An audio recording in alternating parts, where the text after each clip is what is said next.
Welcome to the Parenting in the Digital Age podcast. Many parents are concerned that their child might be falling behind. Others are just looking for ways to help their children thrive, not just in the classroom, but socially, and well into their future careers. Each episode, we explore the challenges facing parents in the modern world, from behavior, education, and nutrition to device and gaming addiction.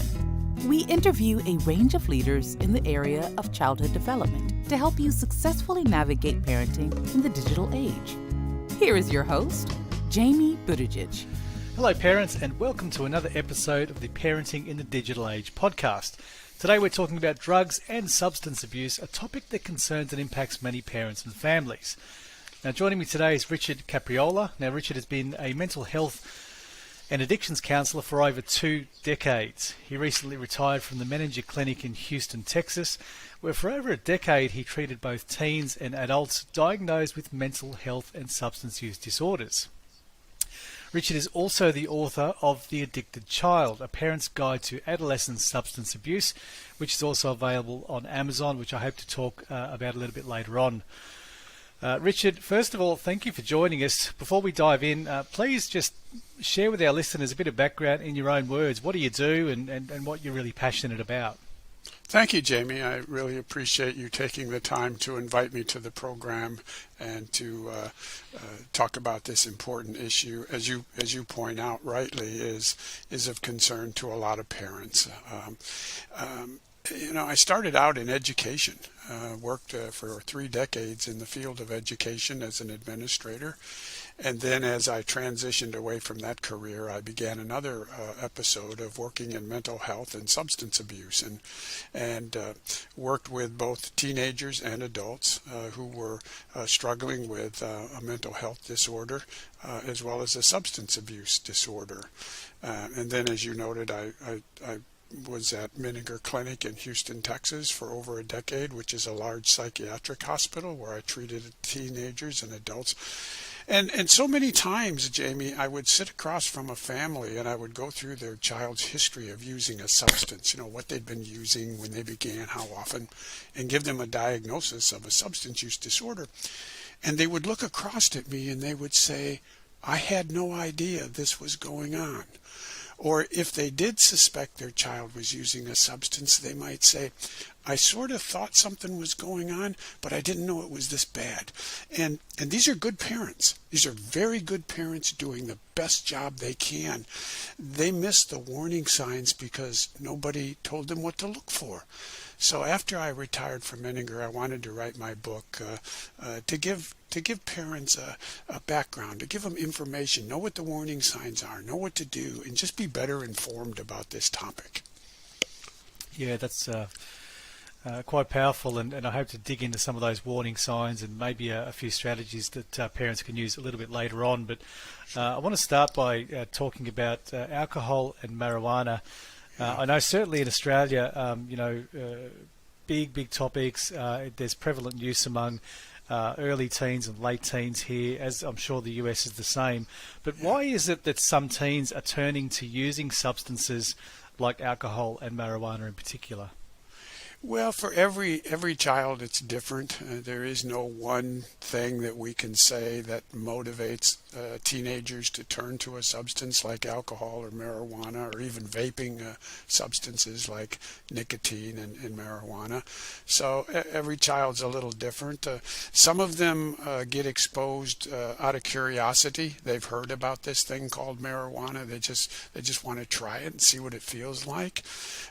Others submit to peer pressure. The friends that they're hanging around with are using the substance, so they want to join in. They want to be part of the crowd. They want to be accepted by their peers, and if their peers are using a substance, that might lead them also.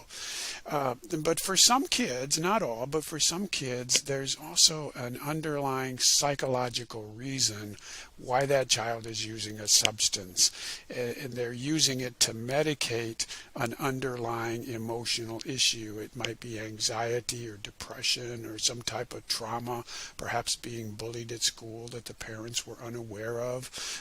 So it might be any of these emotional issues. When When I was working at Menninger Clinic, I worked with a number of teenagers that were smoking lots of marijuana. They would smoke multiple times a day.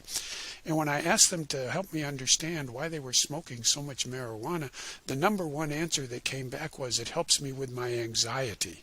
So for some kids, not all, but for some kids, there might be an underlying reason, an emotional reason, why that child is using a substance or alcohol to medicate that underlying issue, which oftentimes goes undiagnosed and untreated. Yeah, that's so very true. I've got a few stats here that I just want to share to give some context to parents who may be listening today. This one relates to Australia in particular, about cannabis usage, and it says cannabis was the most commonly used illicit substance, with 16% of students aged between 12 and 17 years ever using cannabis, and 8% using it the month before the survey. So 8% of students had used cannabis in the month leading up to this particular survey. In the US, the most recent stat I could find said 12.78% of all 12 to 17-year-olds had reported using marijuana in last year, with almost 7% of 12th graders using it daily. And so they're pretty, frightening statistics when you look at that. And like, out of curiosity, are these numbers increasing or are they declining in your experience? Well, that's an interesting question because what we found out from the national data is that the pandemic had an effect of reducing teen substance abuse during that pandemic year of 2021. We saw across the board in 2021 a significant decline in teenagers using marijuana and alcohol and other drugs. And I think a lot of that is attributable to the fact that so many of them were confined at home. Many of them were doing online learning.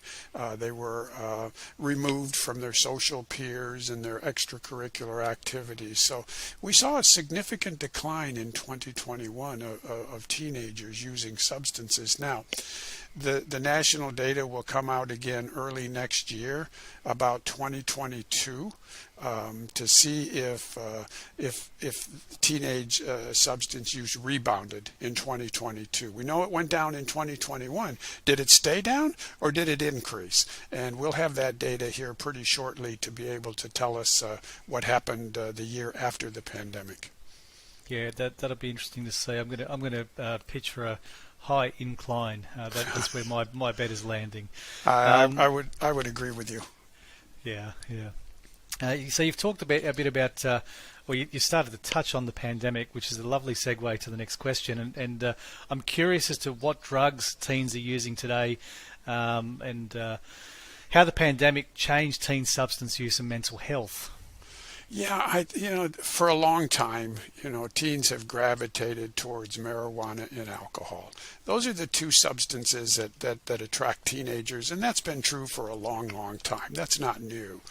But what we did notice was that for 3 years prior to the pandemic, for 3 years before the pandemic, there was a tremendous increase in what is known as vaping, where teenagers will use a substance like marijuana or nicotine. They'll put it into an instrument that turns it into a vapor, and then they'll inhale it. Well, the number of teenagers that were vaping nicotine and vaping marijuana was just skyrocketing. It was increasing significantly for 3 years prior to the pandemic. We'll see what happened next, with the new data when it comes out. While the pandemic reduced substance use, it had an opposite reaction on teenage mental health. Substance abuse went down, mental health issues went up. And we have been facing a mental health crisis for over 10 years prior to the pandemic. We knew that teenagers were going through a mental health crisis for a long time. The pandemic seemed to worsen it, so we saw higher levels of depression and anxiety and suicidal thoughts. Emergency room visits for suspected suicide increased substantially. Teenagers were reporting feeling anxious and angry and annoyed. Many of them felt lonely and were experiencing sleep problems. So the pandemic, unfortunately, sadly, increased what was already a serious situation in teenage mental health.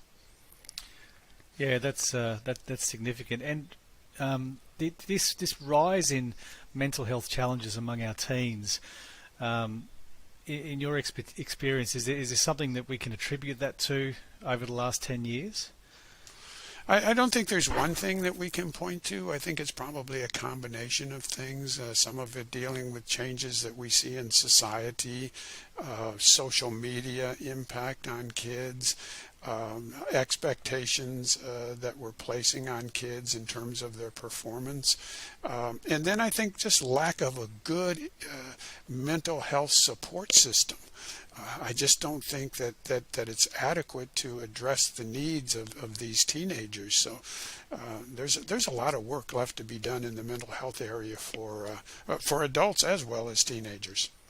Yeah, absolutely. One of the things I was talking about with a parent recently was about an anxious child and bullying. And one of the differences we spoke about, when I was at school or when you were at school, when we encountered the school bully, we passed them in the hallway maybe once or twice a day, and we could generally avoid that bully most of the time. When we went home, we weren't exposed to that bully or that increasing sense of anxiety or pressure or threatened violence.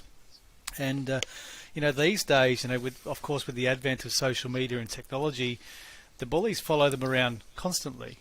And they're always present, and I think that has certainly is one of the factors that are contributing to this increase in anxiety and stress levels in teens.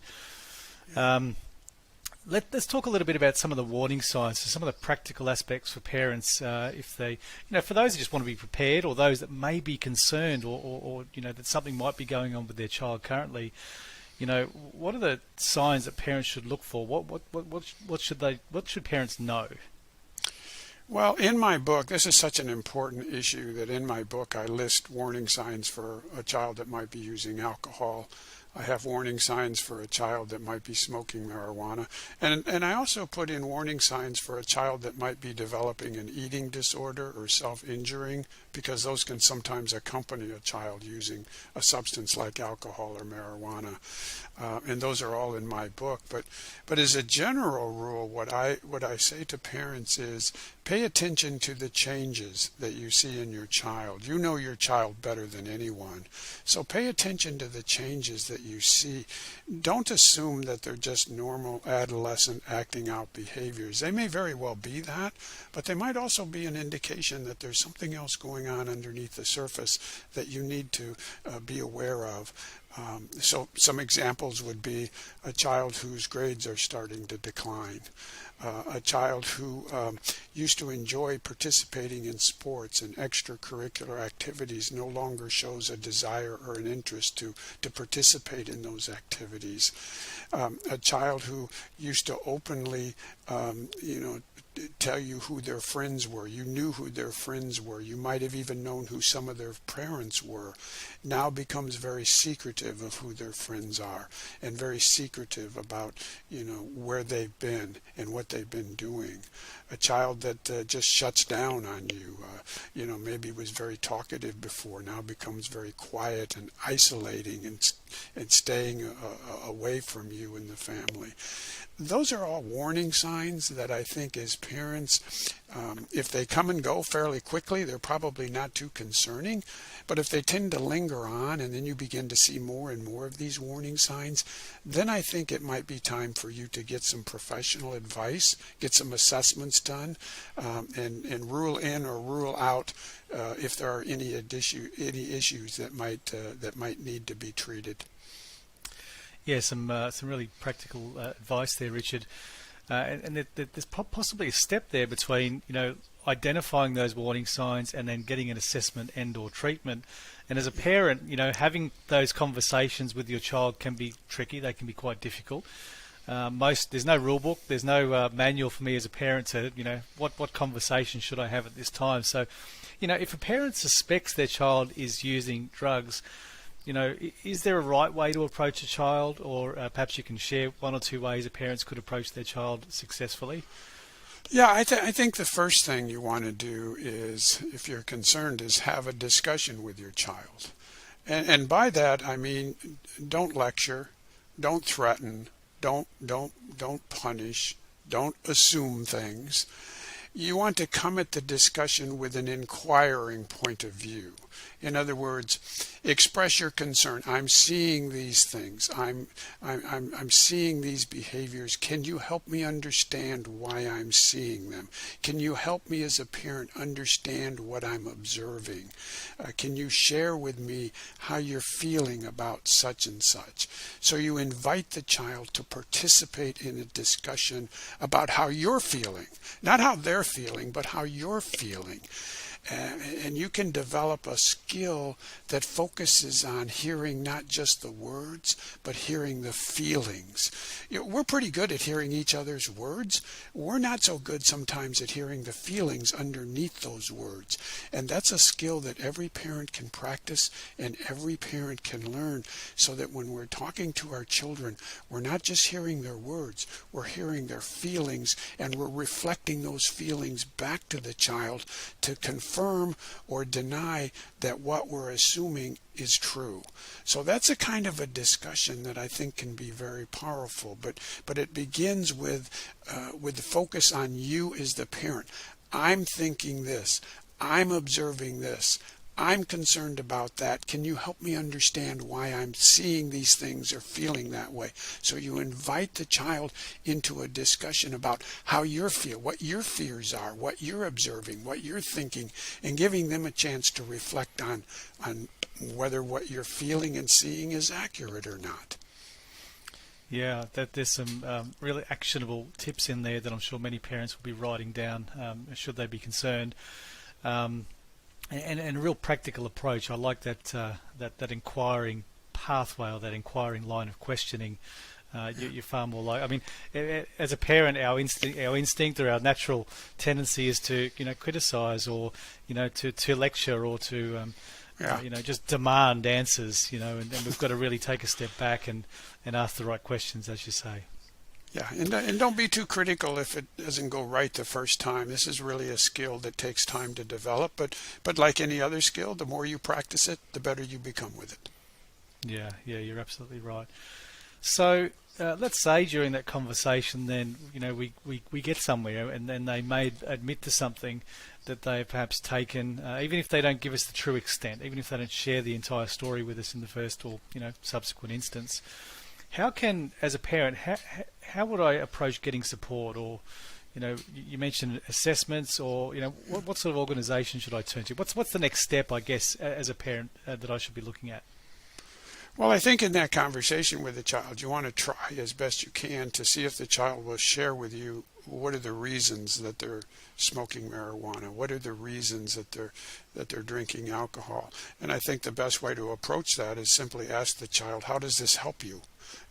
How is it helping you? Kids are like adults. They're not doing it because they're stupid. They're doing it because they're getting something out of it, and they may or may not be willing to share that with you. But I would at least try to get from the child a better understanding. And how does this substance help you? What are you getting out of it? In terms of assessments, I recommend a number of assessments in my book, including an addictions assessment, a neuropsychological assessment, to rule in or rule out any underlying issues the child might be confronting. Places that you can start, I would certainly have a discussion with the school counselor or the school social worker. To see what they recommend. Sometimes the school social worker or the school psychologist or the school counselor is able to do some of these preliminary tests for you. If not, they can recommend resources in the community that can do them for you. So I would probably begin with having a discussion with a school counselor or social worker or school psychologist. Other resources include community-based organizations, mental health, substance abuse organizations. They often can provide resources. And I would also say that as a parent, make sure that you have a good support system, because you're going through this too. Your child is going through this struggle, but you as a parent are going through this struggle. It's a crisis for you as a parent. So it's very important that you take care of yourself and build a support system around yourself, because if your child is engaged in a substance and is battling some substance issue or emotional issue, this is going to be a journey, and as a parent, you're going to need a good support system around you to help you get through this journey as well. Yeah, absolutely wise advice. And sometimes as parents we forget about our own support network in an effort to support our kids. So well said, Richard. A curious question from my point of view. You mentioned earlier, some of the reasons kids may head towards some of these drugs. It may be a mental health challenge or anxiety. It could be a peer pressure thing. Is there a difference in the way that, like, let's say one's through that underlying anxiety, one's through peer pressure? Is there a difference in the way they're treated? No, they'd be treated the same. I mean, the issue is to treat the substance use and the underlying reason why the child is using a substance, which will be different for every child. And that's why getting a comprehensive assessment and a diagnosis and a treatment plan is so important, because every treatment plan is different, because every child and every situation is different. But in terms of the actual treatment itself, no, there's not going to be a big difference in that. There might be a difference in how the child is treated. Some kids will do very well in outpatient treatment. Some will do very well in intensive outpatient treatment. And some who are really battling, extensive substance use or extensive emotional issues, they may do very well in a residential program where they will be having treatment over a longer period of time. Thank you. Are there any other questions that, as a parent, I should be asking you that perhaps I haven't asked already? I think you've covered the major ones. I think, sometimes I get a question, well, my child is a preteen, they're 10 or 11 years old. Is this too early? And I say, no, it's never too early to be informed. Education is a powerful tool. Knowledge is a powerful tool. You want to be informed about substance abuse. You want to be informed about the warning signs as soon as possible. So regardless of the age of your child, whether they're 8, 9, 10 years old, or they're in their teen years, you want to be as best equipped and as knowledgeable as possible. Knowledge is power. The more you know, the less fearful you are about this topic, and the more confident you are that if you have to deal with it, you know what to do. You have a plan. If you have to deal with it, you now feel better equipped and prepared to deal with it. Yeah, wise words, Richard, wise words. And here's an interesting stat. You talked a little bit about preteens and those younger children. Right now in Australia specifically, and I'm sure the US is quite similar, approximately 4% of 12-year-olds have consumed alcohol in the last week. So if you've got a 12-year-old daughter or son, that's a big number. Like 4% of 12-year-olds, having alcohol with just in the last 7 days, should, again, to your point, prompt us to be prepared and not wait until these things start to arise. And your book is a great place to start. I just want to mention your book briefly, but for parents, if you're concerned about your child or just want to be prepared, Richard's book is called The Addicted Child. It helps parents understand how alcohol and drugs will influence or can influence their child's behaviour. It offers resources to help parents find effective treatment options and explains which assessments are important for diagnosis. And I believe it's written in plain English, which has proven to be a valuable resource for parents. And that can be found on Amazon, if any parents listening are interested in that. A quick question, maybe a more light-hearted question, just to round off our podcast today. Richard, if you could go back and give your 10-year-old self one piece of advice, what would that be for you? I guess my advice would be slow down.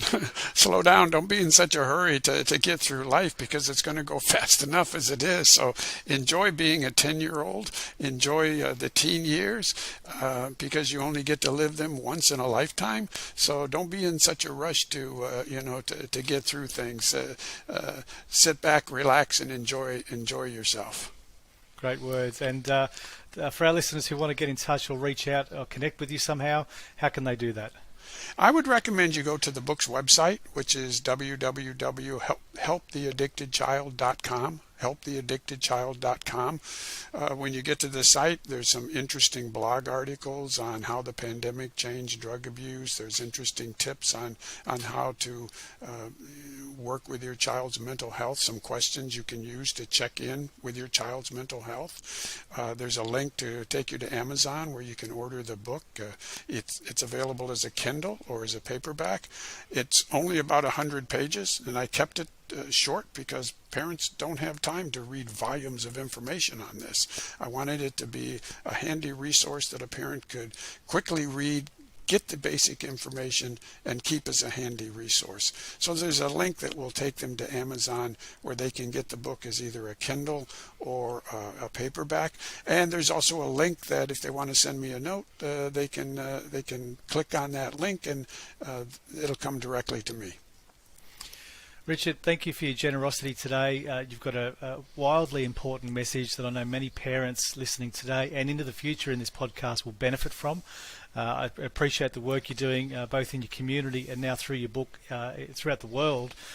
So again, thank you for your time and generosity today. Thank you, Jamie. I really appreciate you taking the time to discuss this important topic with me and reach out to parents about it as well. So thank you very much. You're welcome, and bye for now. Bye-bye. If you enjoyed the show, please connect with Jamie on LinkedIn or Instagram. You'll find links in the podcast description. Parenting in the Digital Age is sponsored by Skill Samurai, Coding and STEM Academy for Kids. Skill Samurai offers after-school coding classes and holiday programs to help kids thrive academically and socially while preparing them for the careers of the future. Visit skillsamurai.com.au.